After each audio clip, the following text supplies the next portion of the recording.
Bonjour tout le monde et bienvenue sur notre chaîne Pronostic et décryptage avec Abdo Quintet. Salut les amis turfistes, on va accéder maintenant à analyser le quintet plus de vendredi 18 juillet à Cabourg Réunion, une course 4. Le cheval numéro 1, Ikem Damer, est un chic cheval qui a réalisé une très belle année 2024 et a bien débuté 2025. Il a été malade comme une grande partie de mon effectif. Cette course est l'occasion pour lui de faire sa rentrée. Il restera ferré pour l'occasion. Face à une telle opposition, il semble compliqué pour lui de terminer à l'arrivée. Cet excellent sprinter est absent depuis le 9 mai et va probablement manquer de rythme pour cette réapparition. Son mentor reste à son sulky et le présente ferré, alors qu'il a glané ses titres avec des pilotes et sans ses fers aux antérieurs. Pour une autre fois. Le cheval numéro 2, Honey King, a désormais 2 courses dans les jambes après plusieurs mois d'absence. Sa dernière sortie à Enghien a été décevante, mais les analyses d'après-course n'ont rien révélé. Il faisait chaud et il a mal voyagé. Espérons que ce soit la raison de cet échec. Il est bien placé en tête et sera pieds nus. Il tourne bien à droite et se plaît à Cabourg, où il n'est jamais sorti des 5 premiers, il a été distancé une fois pour contrôle positif, note de la rédaction. Paul Ploquin le connaît bien. C'est l'occasion de refaire parler de lui. Ce sujet dur à l'effort adore l'hippodrome de Cabourg et se présentera totalement déferré, comme lors de ses meilleures performances de l'an dernier. Ses dernières sorties sont inquiétantes, mais il est théoriquement compétitif face à de tels rivaux. À ne pas condamner. Le cheval numéro 3, Allo Ama, très bien couru la dernière à Vincennes, alors qu'il était sale après la course. C'est un chic cheval qui fait toutes ses courses. Il s'adapte à tous les parcours et sait tout faire. Il s'entend bien avec Johan Le Bourgeois. Il est en forme et l'engagement est favorable. Je suis très confiant. Ce protégé de Dominique Loqueneux n'est plus sorti des 3 premiers depuis plus d'1 an. Il s'adapte à tous les parcours et affiche un somptueux bilan corde à droite, 5 victoires et une 2e place en 6 essais. Il a tout pour plaire. Le cheval numéro 4, Hob, n'est pas de tous les jours mais a conservé de beaux moyens, en dépit de soucis de santé à répétition, en atteste son accessite du 9 mai dernier. Il manque d'expérience à droite, mais ne surprendrait pas en accrochant la 4e ou 5e place. Ce fils de Niki n'a pas été épargné par les soucis de santé et n'a pu confirmer sa 2e place du 9 mai à Vincennes. Il n'a couru qu'une seule fois corde à droite, le 16 mars 2023 à Caen, 4e, et doit rassurer, mais ses meilleures tentatives l'autorisent à ambitionner une petite place. Pour les amateurs de sensations fortes. Le cheval numéro 5, Juste à midi. Sa course de rentrée est bonne, même s'il a coincé pour finir. Il est monté sur cette course. C'est un très bel engagement. La seule interrogation est la corde à droite avec lui. Les 2 fois qu'il s'y est produit, il est parti au galop. Au travail, cela ne semble pas lui poser de problème. C'est un cheval de classe. On y compte. 5e du critérium des 5 ans, GR.1, l'an dernier, cet élève de Fabrice Soulois vaut mieux que ne l'indique sa récente rentrée, 9e. Il détient une belle chance en valeur pure, mais ses 2 essais corde à droite se sont soldés par des disqualifications. Du pour et du contre. Le cheval numéro 6, Calès Fella, va effectuer sa course de rentrée. Il a bien travaillé, mais cela ne sera pas suffisant. C'est un cheval de classe et il s'élance en tête, alors il peut accrocher la 6e ou 7e place, mais je serais très surprise de le voir terminer dans le Quintet Plus. Sachez qu'il prépare un engagement à Cabourg le 1er août. Ce fils de Redicache a montré qu'il pouvait rivaliser avec les meilleurs de sa promotion, mais il est en phase de préparation en vue du critérium des 5 ans. Ferré, il aura pour seul objectif de monter en condition avant ses prochains objectifs. Le cheval numéro 7, Canto dei Venti, est en forme et fait toutes ses courses. Il s'adapte à tous les parcours. C'est une belle course pour lui. Tous les feux sont au vert. J'en attends une belle performance.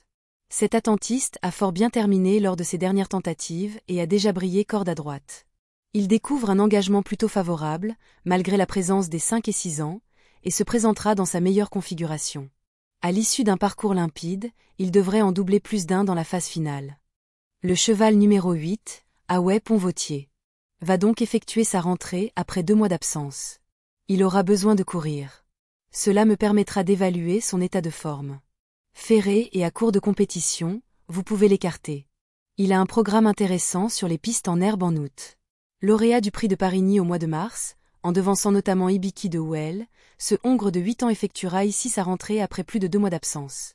Il restera ferré et aura de meilleures opportunités durant la première quinzaine d'août. À revoir. Le cheval numéro 9, Hardy Crown, a repris de la fraîcheur après sa dernière contre-performance. On a revu cette course et essayé de le préparer pour cet engagement. Il a déjà bien fait sur cette piste l'été dernier. Il a bien travaillé. Il est en mesure de se réhabiliter. Il n'a plus gagné à l'attelé depuis mai 2022 et n'a, de toute évidence, pas une grande marge en pareille société.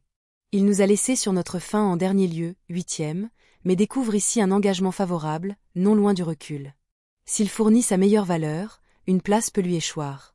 Le cheval numéro 10, jolie surprise, a déjà gagné en étant seulement plaqué aux antérieurs et vient d'ailleurs de beaucoup mieux courir qu'il n'y paraît dans cette configuration. Idéalement engagée et performante corde à droite, elle a beaucoup d'atouts dans son jeu. Cette jument bien née vient de vivre un véritable cauchemar à Vincennes, puisqu'elle n'a jamais pu s'exprimer alors qu'elle possédait d'énormes ressources, 7e. Elle a déjà brillé corde à droite, 3 podiums en 5 sorties, et découvre des conditions idéales. Même si nous aurions préféré la voir déferrer, elle a sa place à l'arrivée. Le cheval numéro 11, Jeannette Priori.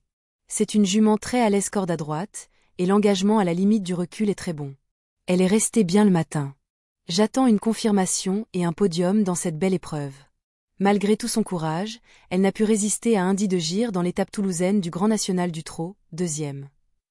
Cette défaite est peut-être un mal pour un bien, puisqu'elle peut participer à cette épreuve en étant à la limite du recul.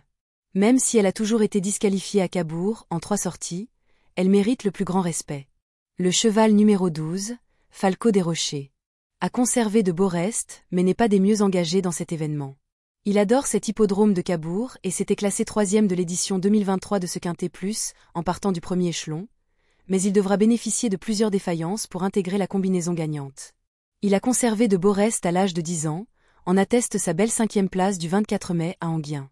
Néanmoins, il est mal engagé et semble nettement barré par les plus jeunes. Malgré toutes ses références à Cabourg, 6 podiums, dont 3 succès, d'autres protagonistes lui sont nettement préférables. Le cheval numéro 13, Esteban Giel, effectue une course de rentrée, lui qui est absent depuis la mi-février. Il doit rendre la distance et le lot est de qualité. Il aura besoin de courir. Sa tâche s'annonce délicate.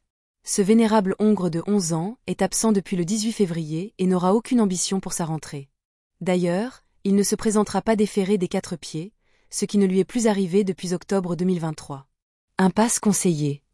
Le cheval numéro 14, Edic Gemma, après une très bonne course de rentrée à Toulouse, a confirmé son retour en forme à Vichy. Rendre la distance à Cabourg n'est jamais évident, surtout qu'ils sont 11 au premier échelon. Une course rythmée va servir ses intérêts. Il est capable de bien finir son parcours et de prendre une place. Il aura pour objectif l'étape du Grand National du Trot à Saint-Malo, le 6 août. Ce représentant de Marc Sassier a fort bien tenu sa partie dans le Grand Prix du Conseil municipal, 4e, alors qu'il n'avait qu'une course dans les jambes. Il détient une belle chance théorique mais évoluera seulement plaqué cette fois. Il aura une meilleure opportunité le 6 août, dans l'étape Malouine du GNT. En bout de piste. Le cheval numéro 15, Cocotte, a mal couru après l'hiver, alors je l'ai laissée tranquille et elle a été soignée. Elle me paraît mieux le matin, mais cela semble difficile d'être dans le Quintet Plus. En effet, il y a un bon lot, elle doit rendre la distance et c'est une course de rentrée. Elle sera uniquement plaquée des antérieurs. Cette course lui permettra de monter en condition en vue d'une épreuve dans un mois à Vincennes. Cette lauréate de groupe 1, prix Bold Eagle, se remet en route en vue du critérium des 5 ans. Ces 2 essais à main droite se sont soldés par des échecs, elle sera seulement plaquée aux antérieurs. Malgré son immense classe, elle viendra seulement dans un second choix. Le cheval numéro 16, Jack Tonic, est en belle forme actuellement. Il vient de bien courir à Vincennes dans un bon lot. Il est bien engagé ce vendredi, mais rendre la distance n'est jamais évident à Cabourg. Il est pratique, maniable et tourne bien à droite. S'il bénéficie d'un bon déroulement de course, il semble capable d'accrocher une place. Ce bon finisseur n'est pas le plus riche du lot par hasard. Il a réalisé un excellent premier semestre, avec 4 podiums en autant de tentatives, et a rarement déçu corde à droite. S'il peut se faire ramener dans de bonnes conditions, un accessite peut lui revenir.